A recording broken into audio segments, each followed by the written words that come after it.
The church bells tolled midnight as I found Sarah slumped against the altar, an empty pill bottle rolling from her lifeless hand.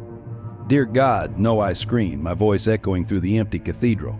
Her phone glowed beside her, the last post still visible: "Goodbye. I can't bear the lies anymore. My best friend, who once radiated faith and joy, now lay cold in our sacred place." As I cradled her head, praying desperately for a miracle, the world began to spin.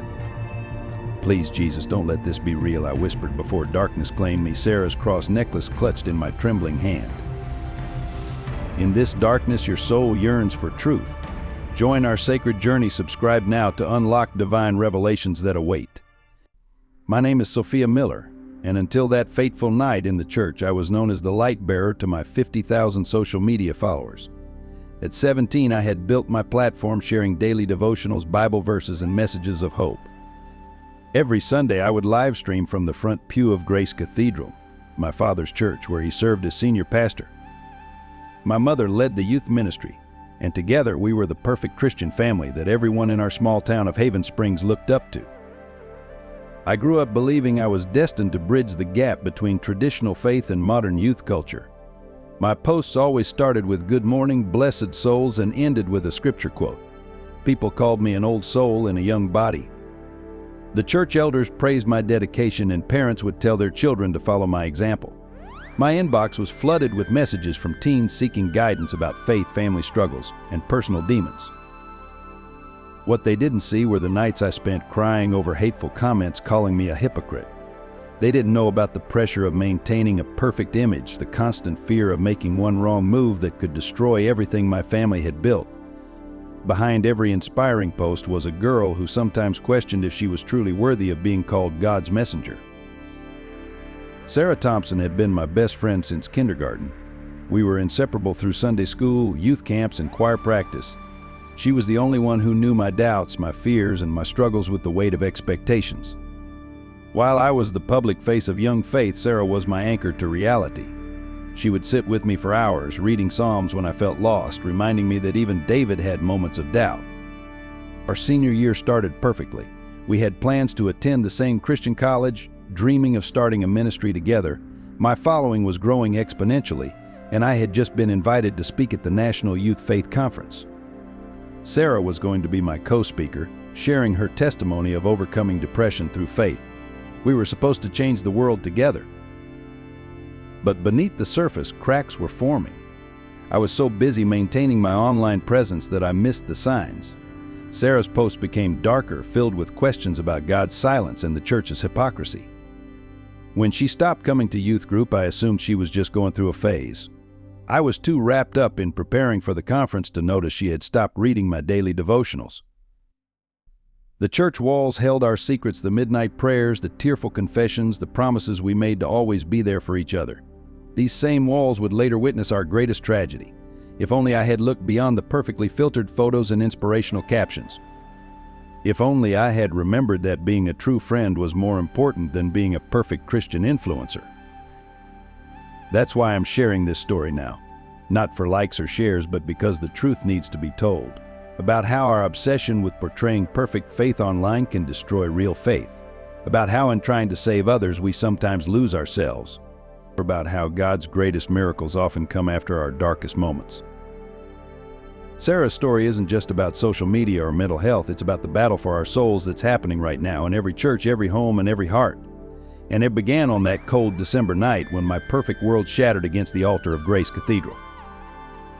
Sarah's story really began 3 months before that terrible night at the altar.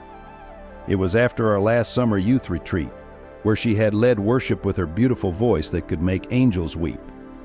She had always been the stronger one in our faith. While I preached online, she lived her faith quietly, helping homeless people downtown every weekend and counseling younger kids struggling with their beliefs. The changes were subtle at first. She started questioning things during our late-night Bible studies, not the usual thoughtful questions she was known for, but deeper, darker doubts. If God is love, why does He let His children suffer in silence?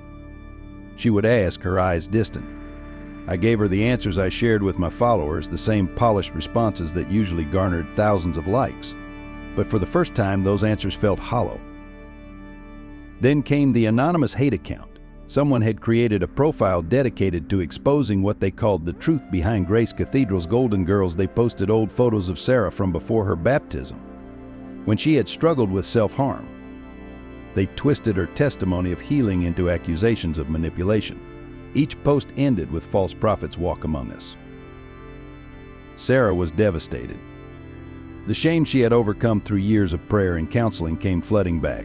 She deleted her social media account, stopped singing in the choir, and withdrew from our youth group. I tried to help by posting messages of support, by defending her online, but each well-intentioned post only seemed to fuel the fire of hate. The worst part was the whispers at church. People who had once praised Sarah's faith now questioned her salvation. Parents who had asked her to mentor their children suddenly kept their distance. Even some of our closest friends started sharing the anonymous posts, adding their own concerned comments. I found her journal in her locker a week before that night. She had written, "They say God never gives us more than we can handle, but what if we've been handling things alone all along? What if our prayers bounce off heaven's walls because we're not worthy enough? Sophia shares perfect verses for perfect problems, but my problems are too dark for her light." Those words haunt me now. While I was busy crafting the perfect response to online trolls, my best friend was drowning in darkness. The night before she came to the church, she left a voicemail I didn't hear until it was too late. "I'm sorry, Sophia. I can't be the person they want me to be anymore. I can't keep pretending. Maybe God will forgive me on the other side." I had been live streaming a prayer session when she called. 3,000 people watched me speak about God's unfailing love while my best friend prepared to end her life. The bitter irony of it crushes my heart every time I think about it. Sarah's story isn't just about cyberbullying or mental health. It's about how we've turned faith into a performance, spirituality into a social media strategy. It's about how we've replaced genuine fellowship with follower counts and real conversations about doubt with carefully curated content about victory. The Sarah I knew was raw, real, and beautifully human in her faith. She wrote songs about wrestling with God like Jacob, about being broken like David, about denying Christ like Peter. She understood that true faith isn't about being perfect, it's about being perfect, it's about being perfectly broken and still believing. That's why what happened next wasn't just about saving my own soul, it was about redeeming her story, about turning her tragedy into a testimony that could save others. Because sometimes God's greatest revelations come not through perfectly filtered photos and inspirational quotes, but through tears, trials, and broken hearts pieced back together by grace. The cathedral's stained glass windows cast eerie shadows across Sarah's pale face as I held her lifeless body. My screams for help echoed through the empty church, mixing with the faint sound of worship music still playing from her dropped phone. I fumbled for my phone to call 911, but my trembling fingers couldn't unlock the screen. The world began to spin, and a deep coldness crept through my body. "Please, God, don't take her," I sobbed, clutching Sarah's cross necklace so tight it cut into my palm. "Take me instead. Let me understand why. Show me what I missed." The pain in my chest grew unbearable, and breathing became impossible. The golden crucifix above the altar seemed to pulse with an otherworldly light, or maybe it was just my fading consciousness playing tricks on me. I thought about my last post made just hours ago. "God never abandons his children." The words now felt like ash in my mouth. How could I have been so blind? While I was posting about divine protection, Sarah had been planning her final goodbye in this very church. The same church where we had been baptized together, where we had made countless promises to God and each other. My vision blurred and the cold marble floor rushed up to meet me. As my head hit the ground, I heard the distant sound of church bells midnight. A strange peace washed over me, different from anything I'd ever experienced. It wasn't the manufactured serenity I portrayed in my devotional videos. This was deeper, terrifying in its intensity. The last thing I remember was Sarah's journal falling from her bag, pages fluttering open. Her final entry stared back at me. "They all share verses about light, but none of them see the darkness. Will God forgive me for not being strong enough to carry this cross?" The words burned into my mind as consciousness slipped away. I found myself floating in what seemed like an endless void. Not the frightening kind of darkness, but the kind that feels like a warm embrace. The pain in my chest was gone, replaced by a profound sense of presence. I couldn't see anything, but I could feel everything, every prayer ever whispered in the cathedral, every tear shed at the altar, every doubt that had plagued Sarah's heart. My own voice echoed back to me, fragments of the countless videos I'd made. Just have faith, God's plan is perfect, double tap. If you love Jesus, each echo felt like a knife twisting in my soul. How hollow those words seem now, faced with the reality of Sarah's pain. How inadequate my perfectly scripted prayers felt in this moment of raw truth. Then came the voices of others, thousands of them, overlapping in a symphony of pain. Young voices crying out in the darkness, questioning, doubting, breaking under the weight of expectations. I recognized some of them comments I'd dismissed, messages I'd left unread, followers whose pain I'd answered with generic Bible verses and heart emojis. Father, I whispered into the void, my voice trembling. I've failed them. I've failed Sarah. I've failed you. I turned your message of love into a social media campaign.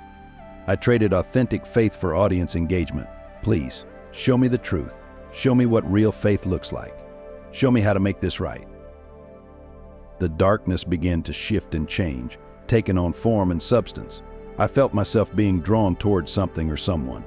A presence so powerful it made my years of preaching about God's majesty seem like child's play. This wasn't the sanitized, Instagram-friendly Jesus I had portrayed in my posts. This was something far more real, far more terrifying, and far more beautiful. What happened next would change not just my life, but the lives of countless others. Because sometimes God's most powerful messages come not through carefully crafted content, but through broken hearts and shattered illusions. And in that moment, suspended between life and death, between faith and doubt, between light and darkness, I was about to learn the true meaning of bearing His light. The presence drew closer, and suddenly, light exploded through the darkness, not the harsh glare of phone screens or church spotlights, but a warm, living radiance that seemed to breathe with divine love. Through tears, I saw Him. Jesus stood before me, but not as the gentle shepherd from my Sunday school pictures or the pristine figure from my social media posts. His eyes held the weight of all humanity's pain, yet sparkled with infinite love. Scars marked His hands, not the sanitized marks we showed in Easter pageants, but deep, raw reminders of true sacrifice. When He looked at me, I felt simultaneously exposed and embraced, terrified and comforted. Every Instagram filter, every carefully crafted caption, every performance of perfection fell away. My child, He spoke, His voice resonating through my very soul. You sought to share my light, but lost sight of my heart. He reached out, touching my tear-stained face. In that moment, I saw myself through His eyes, the countless hours spent choosing the perfect Bible verse to match my aesthetic, while ignoring the desperate messages in my inbox. The carefully staged prayer photos that earned thousands of likes, while real prayers went unanswered. But Lord, I whispered, my voice breaking, I did it all for you. To reach more people. To spread your word. The sadness in His smile broke my heart. Did you spread my word or your version of it? He asked gently. While you preached perfection, my children were drowning in their brokenness. While you shared messages of victory, they needed someone to sit with them in their defeat. He took my hands, and suddenly I saw Sarah, not her lifeless body at the altar, but her soul, wrapped in chains of shame, doubt, and despair.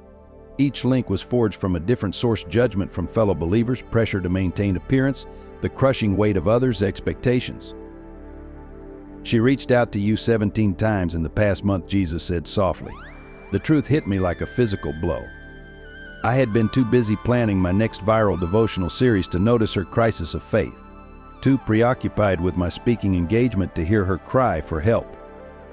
The enemy doesn't always come with obvious darkness, he continued. Sometimes he comes dressed in perfectionism, in performance, in the pressure to prove your faith to the world. Sarah didn't need more Bible verses, Sophia. She needed someone to say, I struggle too, I doubt too, but we can hold on to hope together. Tears streamed down my face as I remembered all the times Sarah had tried to tell me about her doubts, how I'd dismissed them with quick prayers and inspirational quotes. Can you forgive me? I asked, though whether I was asking Jesus or Sarah's memory, I wasn't sure. Forgiveness is already yours, he replied, but now comes the harder part: transformation. Your generation needs to hear the truth, not filtered, not perfectly packaged, but raw and real. They need to know that faith isn't about performance, it's about presence. my presence in their pain, their doubts, their struggles. He lifted my chin, his eyes burning with divine purpose. Are you willing to bear my light differently now? To step away from the spotlight and into the shadows where my children are hurting? To be not just a voice of victory, but a companion in the valley? The weight of his words settled on my heart. This wasn't about losing followers or changing my message. It was about stripping away everything I thought I knew about sharing faith and learning to truly walk with the broken. About trading influence for impact, popularity for purpose. Yes, Lord, I whispered, understanding for the first time what real ministry meant. Show me how. His smile held both approval and warning. Then let me show you what's really at stake. He extended his hand, and as I took it, I realized this was just the beginning of a journey that would challenge everything I believed about faith, influence, and the true meaning of bearing God's light. The scene shifted suddenly, and I found myself in what appeared to be a dark valley. The air was thick with despair, and in the distance I could hear weeping, a sound so filled with anguish it made my soul ache. Through the shadows I saw her, Sarah, my beautiful broken friend, but not as I'd known her in life. Her spirit form knelt in what looked like a cage made of her own social media posts, each bar formed from comments, likes, and shares. Help me, Sophia, she called out, her voice echoing with pain. The lies. They're suffocating me, I watched in horror as each notification, each perfectly crafted religious post we'd shared, wrapped around her like thorny vines. The worst were my own posts. Each inspirational quote I'd tagged her in now burned like fire against her spirit. Jesus stood beside me, his presence both comforting and convicting. Watch, he commanded gently. See what your generation faces before my eyes. Sarah's spiritual torment played out like a terrible film. Every time she'd reached out for help, disguised in casual messages, hey, can we talk? Is God still good when everything feels dark? Sometimes I wonder if anyone would notice if I disappeared. My responses appeared like ghostly texts praying for you. God is good all the time. Keep the faith. Just read Psalm 91. It always helps me. Don't forget to join my live stream tonight. Each shallow response drove another thorn into her spirit. I didn't know, I whispered, reaching out toward her. Sarah, I'm so sorry. I didn't understand. Many don't understand, Jesus said, his voice heavy with sorrow. They think sharing scripture is enough. They forget that I didn't save souls through perfectly quoted verses alone. I sat with the broken, ate with sinners, wept with the grieving. My word is living, breathing, active, not just letters on a screen. Sarah looked up, her eyes meeting mine. You were my best friend, she said, her voice breaking. You knew me before all this, before we turned faith into a performance. Remember when we used to pray together? Really pray, not just for the camera. Remember when we could admit our doubts without fear of losing followers? Each word was a knife in my heart. Memories flooded back, late nights in her basement, sharing fears and dreams, praying through tears and laughter. When had we stopped being real with each other? When had our friendship become just another part of our online ministry? Child, Jesus spoke to Sarah, his voice filled with infinite love. Your pain is not unseen. Your doubts did not diminish my love. Your questions were never too dark for my light.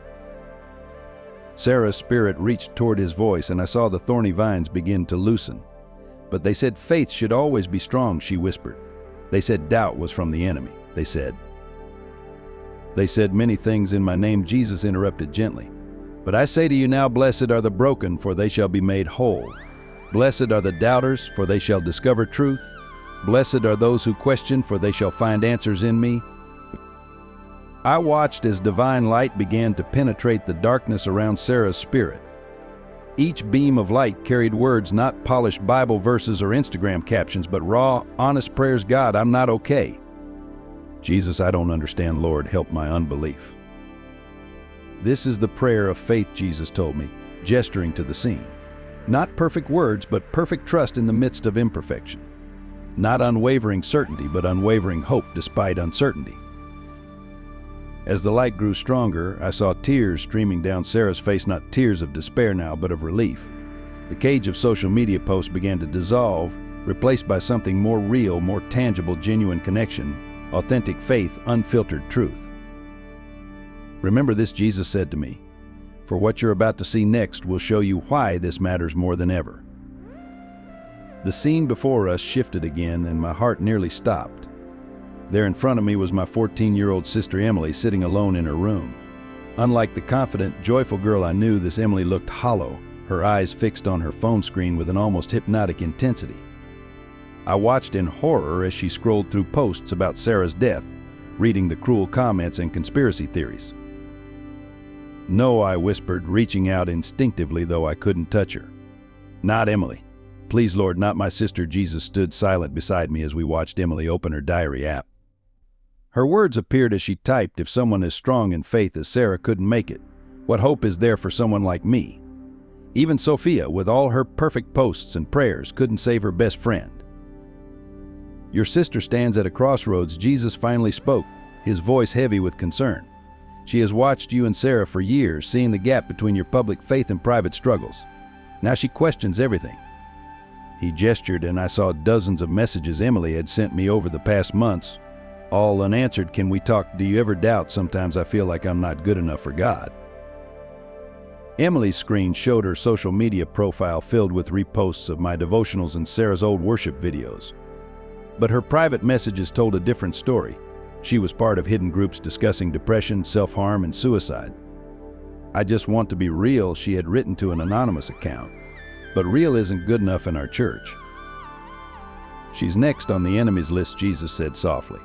"While you've been building your platform, he's been building his case against faith itself. Through Sarah's death, he seeks to destroy not just Emily's faith, but her very life." I watched as Emily pulled out a small box from under her bed. Inside were Sarah's old letters, photos of us at church events, and a razor blade. "If Sarah's in hell for giving up," she wrote in her diary, "maybe that's better than living this lie." "Please," I begged Jesus, falling to my knees, "tell me how to save her. I'll do anything." My heart felt like it was being torn apart. Emily had always been my biggest supporter, my first follower. How had I missed her silent cries for help? Jesus turned to me, his eyes filled with both sorrow and determination. The enemy used performance Christianity to isolate Sarah. Now he uses her death to target Emily and countless others like her. They need more than filtered photos and memorized verses. They need truth. He showed me visions of other young people, thousands of them, all struggling under the weight of perfect Christian social media personas, each one hiding their doubts, fighting their battles alone, dying inside while hitting like on inspirational posts. "Emily doesn't need her big sister, the influencer," Jesus said gently. "She needs her big sister, the human being, broken, healing, real. But choosing this path will cost you everything you've built." The vision shifted one last time, showing me two possible futures. In one, I saw Emily following Sarah's tragic path, with my perfectly curated post serving as her final condemnation. In the other, I saw her healing, leading others to authentic faith, but this path went through my own public humiliation and loss. "The choice is yours," Jesus said. "Continue performing faith for likes and shares, or live it authentically for souls like Emily's. But know this, the enemy is already moving. Time is short." I looked at Emily one last time, seeing for the first time how much she resembled Sarah, not just in appearance, but in that same desperate longing for something real in a world of spiritual filters and religious performance. "Show me what to do," I whispered, knowing that whatever came next would change everything. For Emily, for Sarah, for all of them. The space around us transformed into what I can only describe as a vast spiritual battlefield. But instead of swords and shields, the weapons were phones, tablets, and laptops. Each screen pulsed with an eerie light, casting shadows on the faces of countless young people trapped in what looked like digital chains. "This is the modern valley of decision," Jesus explained, his voice filled with urgency, "where every scroll, every like, every share becomes a choice between authentic faith and performative religion." We moved through the scene, and I saw faces I recognized, members of my youth group, followers from my prayer account, young Christians I'd influenced. What horrified me most was seeing their true conditions. Behind their carefully crafted Christian posts and perfectly staged Bible study photos, their spirits were wounded, bleeding, gasping for air. Some wore masks of religious perfection while their eyes screamed for help. Others were building walls of Bible verses around themselves, not as protection, but as a prison. "Watch closely," Jesus commanded, directing my attention to a young girl I recognized, Katie, one of my most devoted followers. She was crying while posting a radiant photo of herself at church, captioned with "God is so good. Blessed Christian life, joy in the journey." The contrast between her posts and her pain was heartbreaking. I taught her that I whispered in horror. I showed them all that this was what faith should look like. Jesus nodded solemnly. Your intention was to spread light, but the enemy twisted it into a weapon of condemnation. Every perfectly filtered photo of victorious Christian living becomes a stone thrown at those struggling in the dark. We moved through what appeared to be a massive control room, where screens showed millions of social media interactions. I watched as genuine cries for help were met with spiritual platitudes. Raw confessions of doubt were answered with judgment disguised as concern. Authentic struggles were dismissed with toxic positivity and out-of-context Bible verses. The enemy's greatest deception, Jesus explained, isn't in making people deny faith, but in making them feel they must perfect it before sharing it. He turns testimony into performance, worship into entertainment, and fellowship into networking.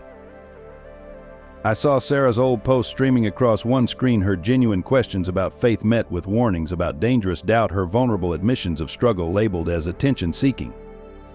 The final post before her death buried under an avalanche of religious hashtags and empty encouragements. But Lord, I protested, wasn't I helping by showing them what strong faith looks like? His response pierced my heart. Did I not weep at Lazarus' tomb? Did I not sweat blood in Gethsemane? Did I not cry out on the cross, questioning why the Father had forsaken me? Yet you present faith as an endless highlight reel of victory and joy. We stopped at a particular screen showing my own content, years of perfectly scripted prayers, carefully chosen Bible verses, and meticulously staged moments of worship. But now I saw what lurked beneath the pressure I'd created, the impossible standards I'd set. The subtle message that real faith never doubts, never struggles, never breaks. Your platform reaches millions, Jesus said, but what message truly reaches their hearts? That they must perform faith perfectly to be worthy of my love. That their struggles and doubts make them less Christian. That they must filter their pain through a lens of constant victory. The scene widened to reveal what looked like a spiritual hospital ward. Countless young believers lay wounded, their spirits crushed under the weight of performance Christianity. Some were trying to bandage their doubts with Bible quotes. Others were attempting to hide their scars beneath filters of religious perfectionism. These are the casualties of digital discipleship without authenticity, Jesus explained. They learn to preach truth without living it, to share light without acknowledging darkness, to present faith as a product rather than a relationship. I watched in anguish as Emily appeared on one of the screens, scrolling through my old posts about unwavering faith and constant victory. Each perfectly crafted message pushed her further into darkness, convincing her that her struggles meant she wasn't really saved. The battlefield isn't just for souls, Jesus continued, but for the very nature of faith itself. Will it remain a living, breathing relationship with me, complete with questions, struggles, and growth? Or will it become a carefully curated performance, more focused on appearances than authenticity? He showed me the spiritual reality behind every like, share, and comment. Some brought genuine encouragement and hope, but many more had become weights, adding to the burden of performance and perfection that young believers carried. You stand at a crossroads, Jesus said, his voice both challenging and compassionate. Continue building your platform of perfect Christianity, or help tear down the walls of performance that keep my children from experiencing true relationship with me. The choice before me was clear but terrifying. Everything I'd built, every follower I'd gained, every speaking engagement and book deal in the works, all of it rested on the foundation of perfection I'd created. To choose authenticity meant watching it all crumble. Jesus guided me through what appeared to be Grace Cathedral, but not as I knew it. The spiritual realm revealed the true state of our congregation, a chasm running straight down the center aisle, dividing the old from the young. On one side sat the elders, clutching their physical Bibles and traditional hymn books. On the other, young people held phones and tablets, their faces illuminated by artificial light. Watch what happens when they try to meet Jesus instructed. I saw an elderly deacon approach a teenager about her shorts being too short. While his words spoke of modesty, his spirit radiated judgment. The girl's response was polite, but I could see her spirit crumbling, adding another brick to the wall between her and the church. My father, Pastor James Miller, stood in the pulpit preaching with passion about returning to traditional values. But in the spiritual realm, his words weren't reaching the young people at all. They bounced off an invisible barrier of misunderstanding and generational disconnect. The teens and young adults sat respectfully, but their spirits were elsewhere, seeking connection in their digital worlds. "Your father loves me," Jesus said gently, "but he fights a battle with weapons from another era. He sees the darkness in technology but misses the darkness in rigid tradition. Both can become idols." We moved through the church, witnessing countless moments of disconnect. A youth leader condemned social media as tools of Satan while ignoring the genuine community young people found there. An elder berated a young man for looking at his Bible app instead of bringing a real Bible. Each interaction widened the chasm. "The church is my body," Jesus explained, "but it's becoming paralyzed, unable to connect its own members. The older generation fears what it doesn't understand, while the younger generation rejects what it sees as outdated. Both miss my heart." I watched as my mother led a women's ministry meeting teaching about proper Christian womanhood in the physical realm. Her words were perfectly scriptural. But in the spiritual, I saw young women silently screaming, feeling trapped between their real struggles and the church's expectations of perfection. The scene shifted to a youth group meeting where teens shared sanitized versions of their testimonies, careful to mention only the acceptable struggles. In the spiritual realm, their unspoken pain was deafening questions about sexuality, gender, mental health, abuse, all deemed too controversial for church discussion. "The enemy exploits this divide," Jesus continued. "He convinces the elders that strictness equals faithfulness and the youth that relevance equals compromise. Both forget that I am the bridge, the one who spoke ancient truth in contemporary parables, who honored tradition while breaking religious barriers." I saw my own role in this divide, how my online ministry had tried to please both sides, ultimately serving neither. My perfectly crafted posts appealed to the elders' desire for propriety while using the youth's language and aesthetics. But they lacked the raw authenticity both generations desperately needed. "Your church leaders fear losing the next generation," Jesus said, showing me the elders in prayer, their hearts genuinely breaking for the youth. "Your young people fear losing themselves in a faith that seems disconnected from their reality. Both fears are grounded in love, but perfect love casts out fear." We passed through the church counseling office where my father's desktop computer displayed hundreds of unread emails from young people seeking help. Each message revealed a deeper crisis: eating disorders masked as fasting, self-harm hidden behind purity culture, suicidal thoughts disguised as surrender to God's will. "The church must learn to speak both languages," Jesus explained, "the timeless language of truth and the contemporary language of grace. Not to water down my message, but to make it accessible to wounded hearts." I watched as Emily slipped out of a service early, her spirit heavy with unspoken questions. In the bathroom, she pulled out her phone, seeking answers in online forums rather than from her church family. The tragedy wasn't that she had questions, but that she felt safer asking strangers than her own faith community. "This is why authenticity matters," Jesus said firmly. "The church fears that showing its scars will weaken its testimony. But I chose to keep my scars even in my glorified body. They are proof that healing is possible, that pain has purpose, that vulnerability leads to victory." The vision concluded in the church sanctuary, now empty except for the lingering spirits of decades of prayers both answered and seemingly ignored. The building itself seemed to groan with the weight of unspoken pain and unresolved tension. "The harvest is plentiful." Jesus quoted his own words, but the workers are divided. Some cling to methods that no longer reach hearts, while others chase relevance at the cost of truth. I need voices that can speak to both sides of the chasm, voices of authentic faith, unafraid of questions, unashamed of struggle, anchored in truth while flowing with grace. The vision suddenly sharpened into painful clarity as Jesus transported us back to Emily's room. The clock on her wall showed 3 a.m., and she sat cross-legged on her bed, surrounded by printouts of Sarah's old posts and my devotionals. Her phone glowed with notification after notification, comments rolling in on her latest post, a perfect Bible verse overlaid on a sunrise. "Tonight's the night," Jesus said softly, his voice heavy with sorrow. "Watch how the enemy uses even truth to weave his lies." Emily's fingers trembled as she typed out what looked like a normal devotional post. "God is good all the time. Remember, his plans are perfect. Blessed Christian teen faith." But her diary lay open beside her, telling a different story. I can't do this anymore. I can't be perfect like Sophia.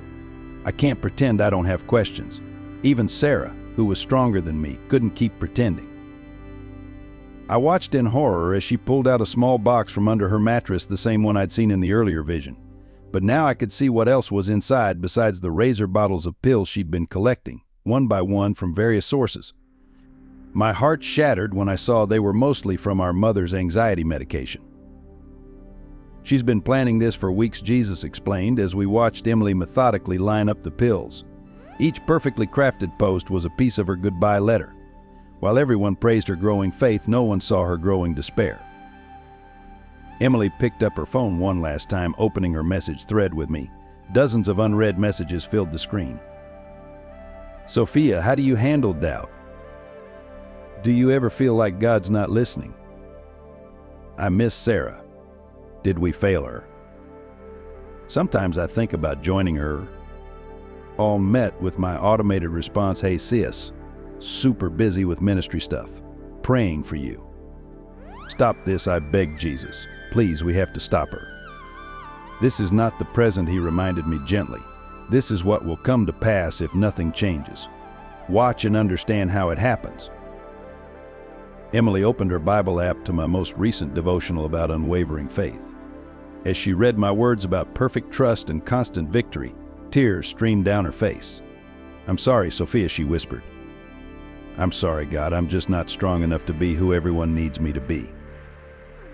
She began typing her final post, a beautiful, encouraging message about God's faithfulness, scheduled to go live the next morning. The ultimate performance, hiding her pain behind a filter of faith until the very end. Just as she reached for the first pill bottle, her phone buzzed. A new comment on her latest post from a woman at church. You're such an inspiration, Emily. Just like your sister, a true example of Christian perfection. That comment, meant as encouragement, was the final push. I'm not, Emily sobbed. I'm not perfect. I'm not even sure I believe anymore. Sarah was right. It's easier to die than to disappoint everyone. Through my tears, I saw what I had missed before, how my own ministry had helped build the walls of perfectionism that were now closing in on my baby sister. Every polished post, every staged photo of peaceful prayer, every carefully curated message of victory had become another brick in her prison of performance. Please, I beg Jesus again. Show me how to save her. I'll do anything. He turned to me, his eyes filled with both compassion and challenge. You already know what must be done. The question is, are you willing to sacrifice your image of perfection to save not just Emily, but countless others trapped in the same prison? I watched as Emily picked up the first pill bottle, her other hand still clutching her phone, displaying my latest perfectly filtered faith message. The contrast was unbearable, my artificial light becoming the darkness that threatened to swallow my sister. Yes, I whispered, then louder, yes, whatever it takes. My platform, my followers, my reputation, take it all. Just show me how to reach her. How to show her that real faith isn't about being perfect. Jesus nodded solemnly. Then it's time for you to wake up, Sophia. Wake up and speak the truth, not just about Sarah's death, but about your own struggles, your doubts, your journey from performance to authentic faith. But remember, the enemy will not let go easily. Are you ready for the cost? Looking at Emily, seeing the pills in her hand and the despair in her eyes, I knew there was only one answer. The time for perfect posts and polished prayers was over. My sister's life, and perhaps many others, depended on my willingness to shatter the image I'd created. The cathedral materialized around us once more, but this time filled with light. It was Sunday morning, the sanctuary packed with familiar faces, church elders, youth group members, social media followers who'd traveled from across the country. My father stood at the pulpit, introducing me for what everyone expected to be another inspiring message. Remember, Jesus said, as the scene unfolded, this testimony will cost you everything you've built, but it might save everything that truly matters. I watched myself walk to the pulpit, phone in hand, but instead of opening my usual perfectly scripted devotional, I set the phone down and took Sarah's journal from my bag. The congregation stirred uncomfortably as I began reading. Last night I found my best friend Sarah dead in this very spot. My voice echoed through the sanctuary. While I was posting about victory in Jesus, she was writing her goodbye. While I was gaining followers, she was losing hope. While I was performing faith, she was dying inside. The silence in the church was deafening. I saw my father half rise from his seat, concern etched on his face. My mother pressed her hands to her mouth. Emily, sitting in the back row, looked up from her phone for the first time in weeks. "I've built my ministry on a lie," I continued, my voice breaking. "Not that God isn't good, He is. Not that faith isn't real, it is. The lie was that faith looks perfect, that doubt means defeat, that questions mean weakness. Sarah believed that lie. I helped spread it, and now my sister Emily is believing it too." Gasps rippled through the congregation as I detailed my carefully curated deception, the staged prayer photos, the sanitized struggles, the way I'd ignored genuine cries for help while crafting the perfect inspirational caption. "This isn't the testimony you came to hear," I acknowledged, watching several church elders shake their heads disapprovingly. "You wanted another story of victory, another performance of perfection, but Sarah's death demands truth. Real faith isn't a highlight reel. Real faith is messy and raw and sometimes looks like defeat." I saw my number of followers dropping in real time as I spoke. Speaking engagements were being canceled via urgent texts. The book deal notification of cancellation flashed on my abandoned phone. Everything I'd built was crumbling, just as Jesus had warned. To every young person drowning in the pressure to perform faith perfectly, I continued, my eyes finding Emily. "Your doubts don't make you unfaithful. Your questions don't make you unworthy. Your struggles don't make you unloved.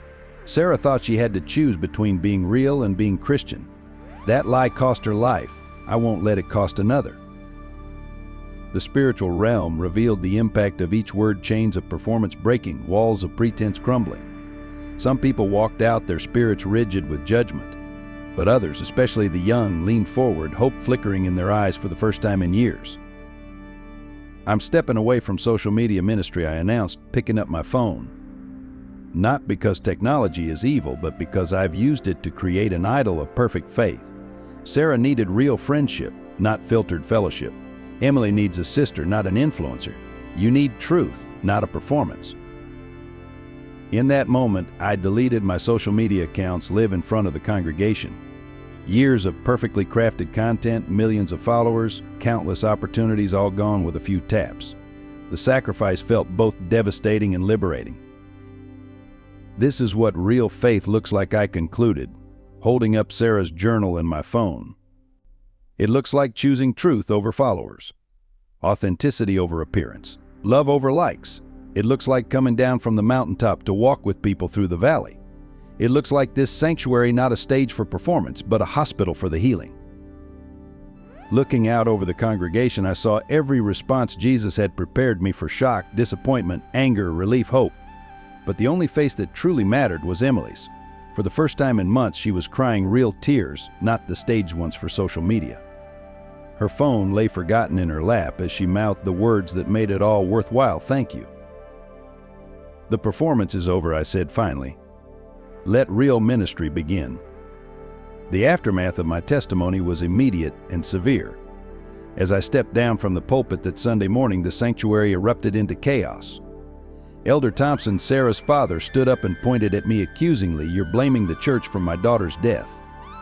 His voice cracked with grief and anger. The local Christian news website ran the headline, "Social Media Ministry Star Denounces Digital Evangelism, Questions Faith Practice." My phone buzzed constantly with messages from outraged followers, fellow Christian influencers, and ministry partners. "You've betrayed the cause," one prominent pastor wrote. "You've given ammunition to the enemy." The worst came when a group of church elders called an emergency meeting with my father. I stood outside his office listening to their heated discussion. "Pastor Miller, your daughter has brought shame to this congregation," Elder Matthews declared. "She's practically accused us of driving Sarah to suicide. This could destroy everything we've built." My father's response shattered my heart. "Perhaps it's best if Sophia steps back from all church activities for a while." His voice carried the weight of a man torn between his daughter and his duty. The next day, I was removed from the youth ministry leadership team, my name quietly deleted from the church website. Former followers began sharing edited clips from my testimony, twisting my words to make it seem like I'd denounced faith entirely. Online Christian forums branded me as a backslider, a wolf in sheep's clothing. Youth pastors warned their congregations about the dangers of Sophia Miller's destructive message. The Christian conference circuit, once my second home, closed its doors. Speaking engagements were canceled one after another. While we appreciate your honesty, the rejection emails read, "Your message doesn't align with our vision of hope and victory in Christ." My inbox filled with messages from concerned church members praying for your return to true faith. Hope you realize the damage you're doing to young believers. Sarah's death is on your hands, and now you're trying to blame the church. The local Christian bookstore pulled my devotional journals from their shelves after several complaints. The owner, who had once proudly displayed my books in the front window, now avoided eye contact when I passed by.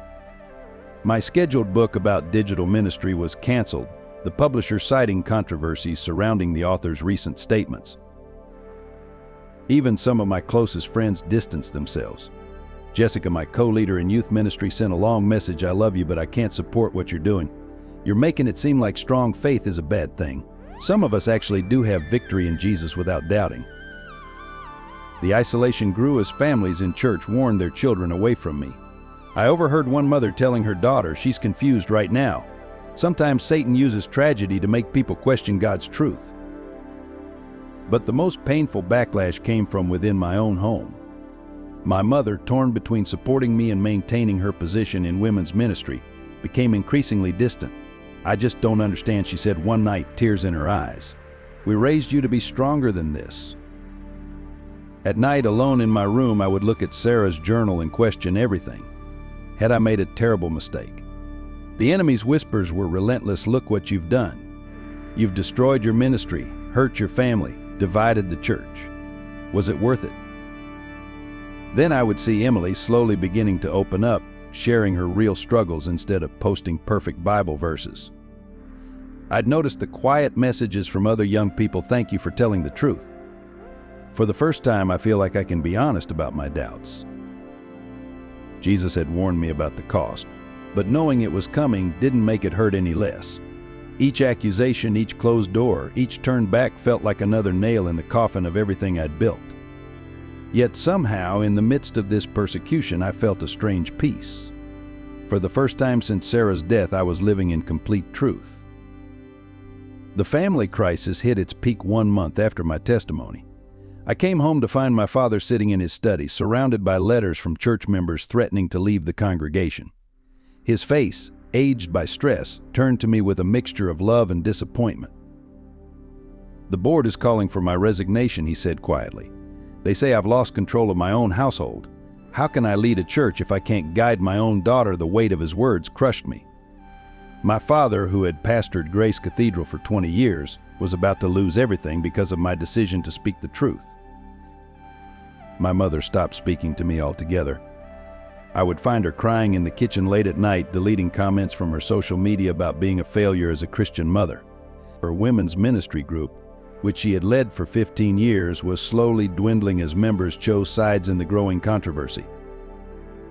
Emily was caught in the middle of it all.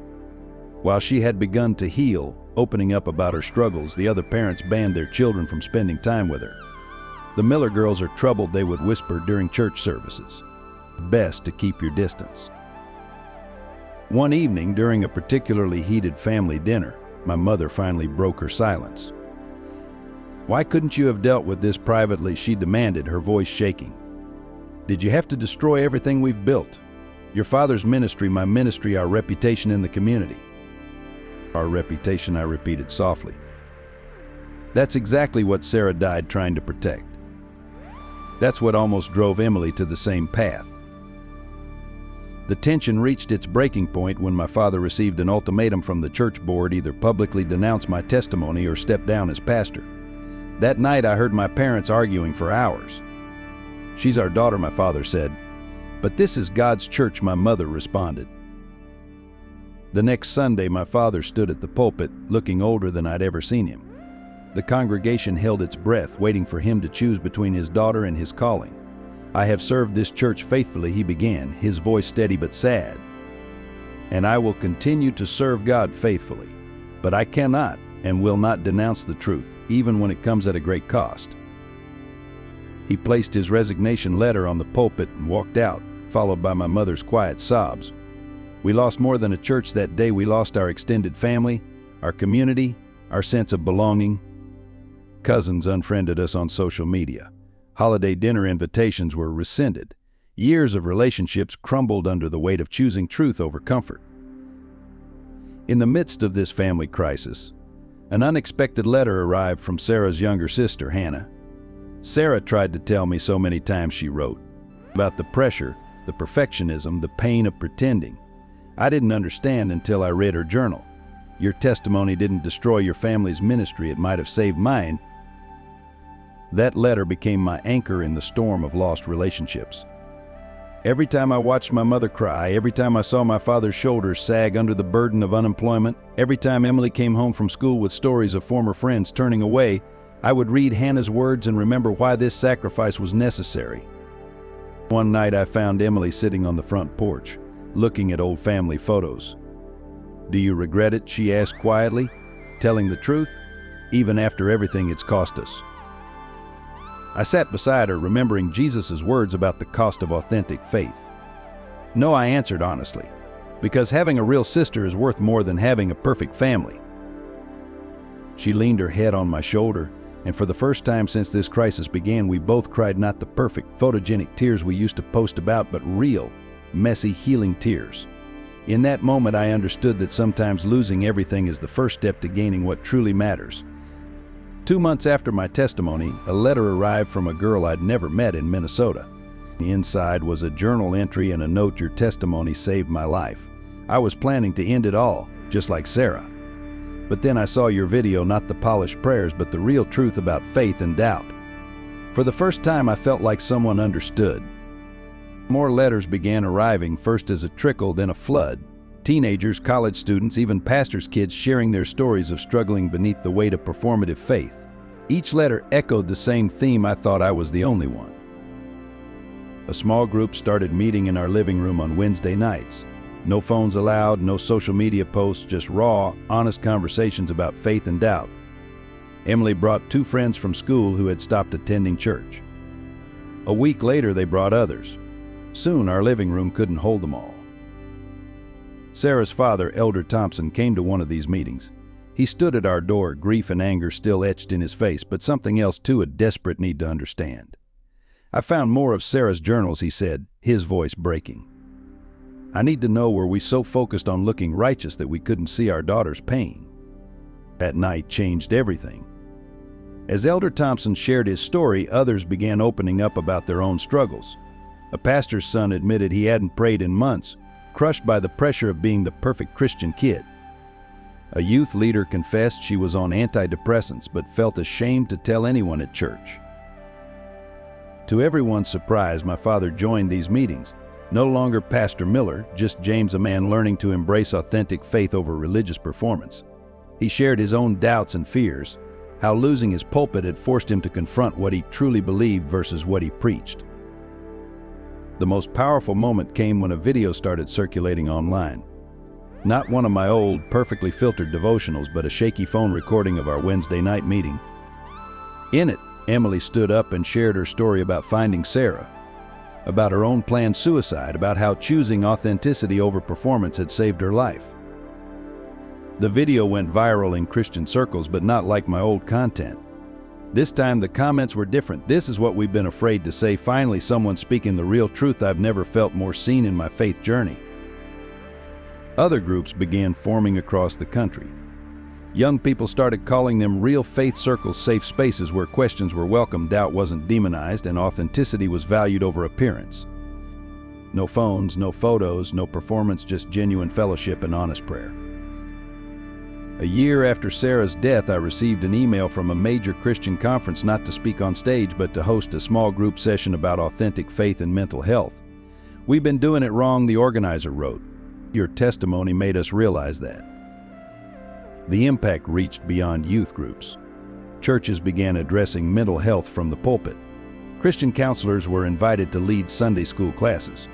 Prayer requests became more honest, less sanitized. Slowly, the culture of performance began to crack. One Sunday, a young girl approached me after a real faith circle. "I used to follow your old account," she said.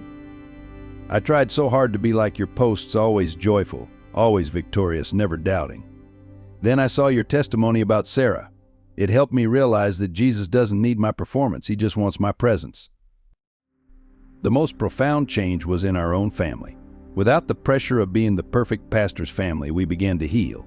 Real conversations replaced religious platitudes. Genuine prayers replaced performative ones. My mother started a support group for parents learning to embrace their children's authentic faith journeys. Sarah's story, which the enemy meant for destruction, became a catalyst for transformation. Not the kind that trends on social media or fills auditoriums, but the quiet, powerful kind that changes hearts one truth at a time. The true miracle began to unfold on the anniversary of Sarah's death. Our living room Real Faith Circle had grown so large that we'd moved to the community center. That night, something extraordinary happened. Sarah's mother came for the first time, clutching her daughter's last journal. "I need to read something," she said, her voice trembling. "Something I should have heard when Sarah was alive." She opened the journal and read Sarah's final prayer: "God, if anyone ever finds this, let my story break the chains of perfect Christianity. Let my death wake people up to the cost of performative faith."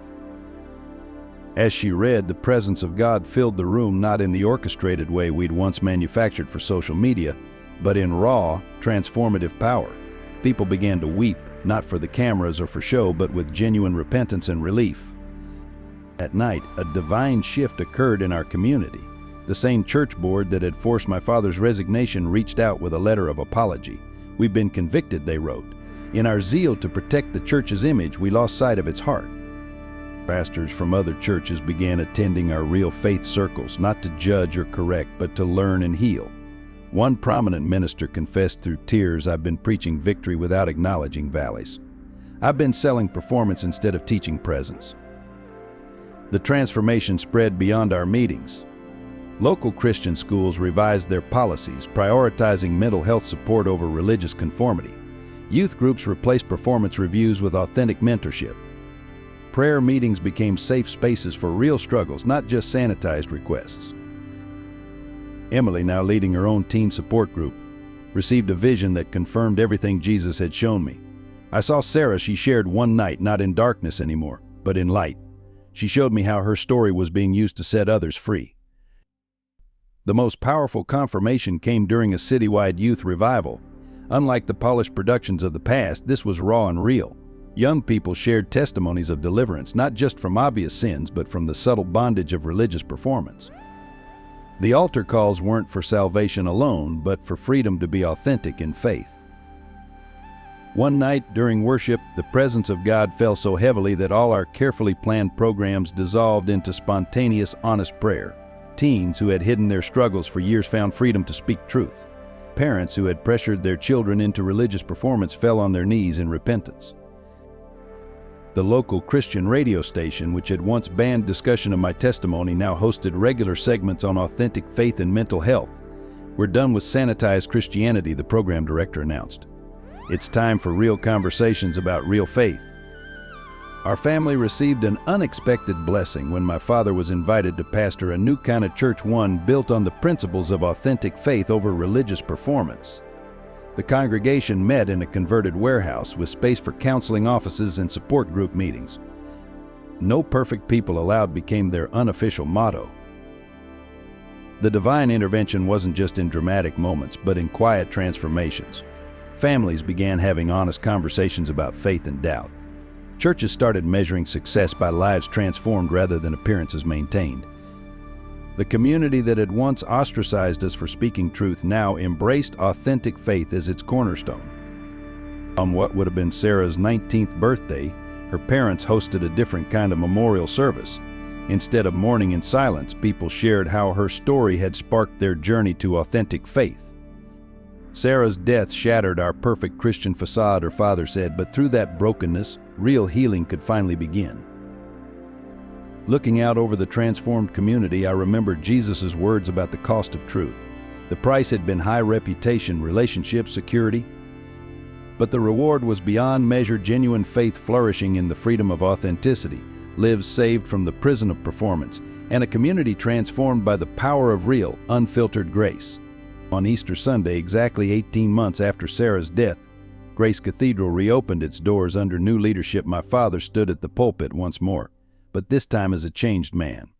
The sanctuary, once a stage for religious performance, had been transformed. The walls now held stories of healing, photographs of real moments of faith, and Sarah's artwork depicting both struggle and hope. The first service wasn't streamed, photographed, or recorded. Instead, it began with silent, sacred space for authentic reflection. Then, one by one, former opponents of our testimony stood to share their own journeys toward truth. Elder Matthews, who had once demanded my father's resignation, spoke through tears about finding his teenage daughter's diary filled with the same struggles Sarah had faced. The reconciliation spread through our community like a healing wave. Former friends who had turned away now returned with apologies and open hearts. Youth group members who had been forced to choose sides reunited in new understanding. Even the Christian influencers who had publicly condemned me began reaching out privately, admitting their own exhaustion with performative faith. My mother's healing was perhaps the most profound. During a Wednesday night Real Faith Circle, she finally shared her story, decades of maintaining the perfect pastor's wife image while battling private depression. Her vulnerability opened the door for other ministry wives to speak their truth, creating a powerful ripple effect through church leadership families. Emily, now thriving in her authentic faith journey, started a mentorship program pairing struggling teens with adults who had survived their own battles with religious performance. The program, named Sarah's Light, became a model for churches nationwide, emphasizing genuine relationship over religious rhetoric. The most beautiful reconciliation came through Sarah's parents. They transformed their home into a retreat center for young people struggling with faith and mental health. The walls that had once displayed perfect family photos now held honest artwork and letters from lives touched by Sarah's story. Their testimony became powerful. We lost our daughter to perfect Christianity, but her truth is saving others. During that Easter service, as my father preached about resurrection power in our brokenness, I looked around the sanctuary, where once sat perfectly posed churchgoers sharing filtered faith on social media, now gathered real people with real struggles sharing real hope. The transformation wasn't just in our community, it was in our hearts. The reality of authentic faith had cost us everything, but through that loss we had gained something far more precious: genuine community, real relationships, and faith strong enough to embrace both light and shadow. As the morning sunlight streamed through the stained glass windows, casting colors across faces unafraid to show both tears and joy, I understood what Jesus had shown me that night in the vision: true resurrection power works not despite our brokenness, but through it. I stand here now, 2 years after that fateful night with Sarah, writing this testimony not for likes or shares, but for those still trapped in the prison of perfect Christianity.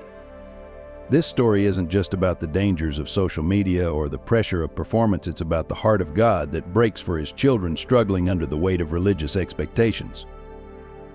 To every young person fighting to maintain a perfect Christian image, your doubts don't make you faithless, they make you human. Jesus never asks for your performance, He asks for your presence. Your questions don't disappoint Him, they draw you closer to His heart. Sarah's death taught us that the cost of pretending is far greater than the cost of being real. To the parents and church leaders reading this, your children need your authenticity more than your appearance of perfection. They need to see you wrestle with faith, acknowledge struggles, and lean on grace. The greatest testimony isn't a life without doubts, but a faith that endures through them.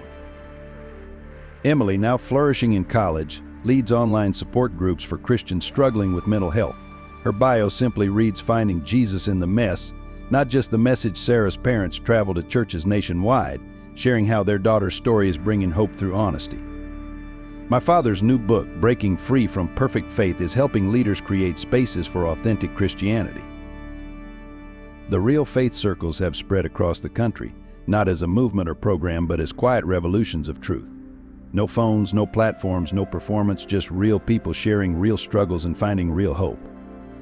Sarah's journal entries, published with her parents' blessing, have become a guidebook for those learning to embrace authentic faith. I no longer have millions of followers or speaking engagements, but I have something far more precious: genuine relationships built on truth rather than appearance. My message isn't polished or perfect anymore, but it's real. And in that reality, lives are being saved. To those still hiding behind filters of religious perfection, there is freedom in falling apart before God. There is community waiting to catch you when you finally let go of the performance. There is healing in bringing your whole self-doubts, questions, struggles, and all to the foot of the cross. This is my testimony, not of perfect faith, but of perfect love that embraces our imperfections. Sarah's death shattered our carefully constructed image of Christianity, but through those cracks, real light finally broke through. Her story continues to save lives, not because it's perfect, but because it's true. Remember Sarah's final prayer, "Let my story break the chains of perfect Christianity." Today, those chains are breaking. Real faith is rising. And in the end, love wins, not the filtered, staged kind, but the raw, real, redemptive love of a God who meets us in our mess and makes it our message.